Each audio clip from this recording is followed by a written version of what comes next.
Well, till now you all have heard कि asset से हम अमीर बनते हैं, बट क्या आपको पता है कि ऐसे भी कुछ असेट्स होते हैं which makes you poor? And I'm definitely assuring you कि आप में से बहुत लोग ऐसे भी होंगे जिन्होंने कहीं ना कहीं असेट्स में इन्वेस्ट कर रखा होगा।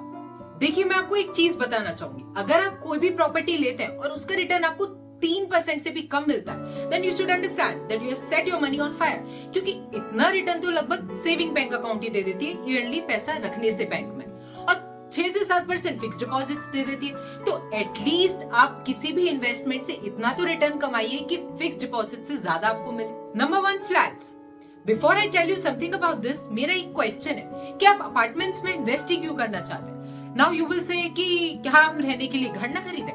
बिल्कुल खरीदें, लेकिन यहाँ तक तो सीमित है। लेकिन अगर आप रेंट आउट करने के पर्पस से खरीद रहे हैं तो मैं आपको एक 2% रूल बताना चाहूंगी। वो आपका मंथली रेंट होगा, अगर वो उस प्रॉपर्टी के टोटल परचेस वैल्यू के 2% के बराबर होगा तो आप फायदे में हो, और अगर वो 2% से कम होता है then you are going to become poor very soon. मान लेते हैं आपने 1 करोड़ का फ्लैट लिया और उस 2% फॉर्मूला के अकॉर्डिंग आपको मंथली 2 लाख रुपए आ रहे हैं रेंट के। Let me tell you in an easy way. तो आप देख सकते हैं that in around 4 years you will cover the rent value, क्योंकि आपको पता ही होगा कि हर 11 महीने के बाद रेंट एग्रीमेंट रिन्यू होता है, तो उसमें कुछ ना कुछ तो बढ़ेगा ही। अब मैं आपसे एक चीज डिस्कस करना चाहूंगी। कुछ वीडियोस में लोग कहते हैं कि अगर आपको किसी भी चीज में इन्वेस्ट करने से सालाना रिटर्न 5% से ऊपर मिल रहा है तो आपका इन्वेस्टमेंट सही है। लेकिन टेल मी वन थिंग कि 6 से 7% का रिटर्न तो फिक्स डिपॉजिट ही दे देती है। And in my last video I have told you that if you are investing in a fixed deposits तो आपका पैसा एज इट इज है, क्योंकि अपनी कंट्री का इन्फ्लेशन रेट ही अराउंड 6% है। तो आपने ऐसी प्रॉपर्टी में इन्वेस्ट करके क्या अचीव कर लिया?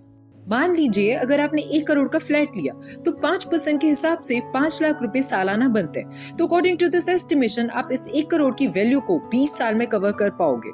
इंसान गलती इसलिए भी करता है क्योंकि वो आज की वैल्यू देखता है, इन्फ्लेशन वैल्यू नहीं देखता।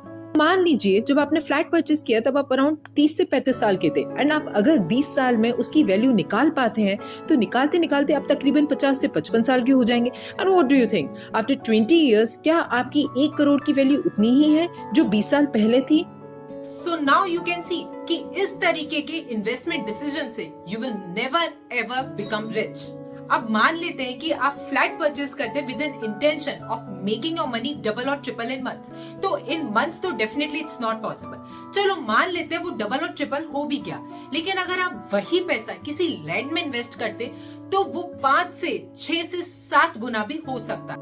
उसका रीजन है कि लैंड लिमिटेड है, और मान लो आपने कोई भी प्रॉपर्टी परचेज कर ली और कल को उस लैंड के आसपास कोई hotel, restaurant, hospital, petrol pump कुछ भी खुल जाता है तो उस प्रॉपर्टी के रेट तो बढ़ने हैं ही, जेन्युइन बात है। लेकिन अगर आप फ्लैट परचेज करते हो तो फ्लैट के बगल में तो कुछ नहीं खुलेगा या फ्लैट के अंदर तो कुछ भी नहीं खुलेगा।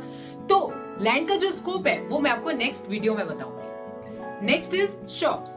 किसी भी चीज के प्रोज एंड कॉन्स होते हैं, बट मैं जनरली इस वीडियो में वही चीज बताऊंगी जिसमें इन्वेस्ट करने से you will not become rich. जैसे मेरी एक नोन है, अराउंड 10 years ago लगभग उन्होंने 10 लाख रुपए की एक शॉप परचेज की थी और उन्होंने उसे रेंट पर उठा दिया 5,000 रुपए महीने पर। अगर आप किसी भी प्रॉपर्टी में इन्वेस्ट कर रहे हैं और उसका रिटर्न आपको एटलीस्ट इन्फ्लेशन रेट के बराबर भी नहीं मिल रहा है तो आप कर क्या रहे हैं? इससे बेटर तो आप फिक्स डिपॉजिट्स में ही पैसा लगा लेते। अच्छा, आज उस शॉप की वैल्यू 15 से 20 लाख रुपए के करीब है। So now you can see that even after 10 years also the value of that shop is not even double. ऐसा नहीं है, शॉप्स में इन्वेस्ट करने के फायदे भी होते हैं, वो मैं आपको नेक्स्ट वीडियो में बताऊंगी। Next is credit cards and others. As Warren Buffett said, work on building positive money habits and not those that hurt your wallet. यानी कि पॉजिटिव मनी बनाने की हैबिट्स पर काम करना चाहिए और वो हैबिट्स नहीं होनी चाहिए जो आपकी वॉलेट को हर्ट करे। क्रेडिट कार्ड का लोन दुनिया का सबसे महंगा लोन माना जाता है। अगर मैं इसे आसान भाषा में समझाऊं तो ये बैंक के द्वारा दी गई हुई एक फैसिलिटी होती है और लोग इसे अपना असेट समझ लेते हैं। अगर लोग इसे अपना असेट ना समझकर एज अ लोन समझें तो शायद it will never bring the person down. Did you know, credit card का जो इंटरेस्ट रेट होता है वो 30 to 40% तक हो सकता है और लोग उसे अपनी असेट समझते हैं और उनको सेल्फ कंट्रोल होता नहीं है। और जब 30 to 40% इंटरेस्ट रेट देने का टाइम आता है तो वो उसे दे भी नहीं पाते, इनफैक्ट और लोन्स ले लेता है। Now just think about this. If this habit will not make the person poor, then what else it will? देखिए, हर बैंक का क्रेडिट कार्ड की प्रिंसिपल वैल्यू चुकाने का एक टाइम पीरियड होता है, जैसे कि 18 to 50 days, depends upon the situation. And अगर आप उस टाइम पीरियड में उस कर्ज को भर देते हैं तो आप खुद से सोचिए, तो it is you who traps yourself in this trap. Next is buying things for social validation. Hey यार, देखने इसने क्या पहना है, यार इसका लोगो तो चेक करना है, इसका ओरिजिनल है, ये फर्स्ट कॉपी है। What people will think and perceive about us, what things they will share about us. उस वजह से लोग महंगा सामान, महंगे फोन्स परचेस करते हैं, चाहे पॉकेट अलाउ करे या ना करे, but they buy expensive things with a prominent logo. अब मैं अपना एक एग्जांपल देती हूँ। मेरे पास जो फोन है वो है Samsung Galaxy S22 Ultra, जो कि मुझे विद एक्सेसरीज करीब 1.25 लाख के करीब पड़ा। अब इस साल मार्केट में S23 Ultra है, तो मेरे कुछ रिलेटिव्स ने कहा कि तू अपना फोन अपडेट कर ले, लेटेस्ट ले ले, but do you really think so that I do this nonsense? मेरे लिए this is not a definition of richness.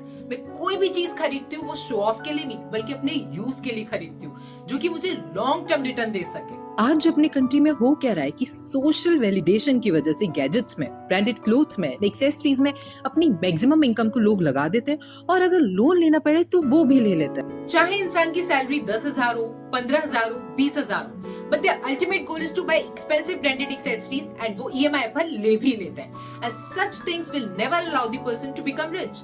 लोग सबकी डिजायर्स होती है and everybody wants कि हम अच्छे से अच्छा लाइफस्टाइल मेंटेन करें, अपनी डिजायर्स फुलफिल करें, but in my last video मैंने एक रूल बताया था, 50-30-20 rule. Don't forget that. And don't cross that 30% slab from your desires.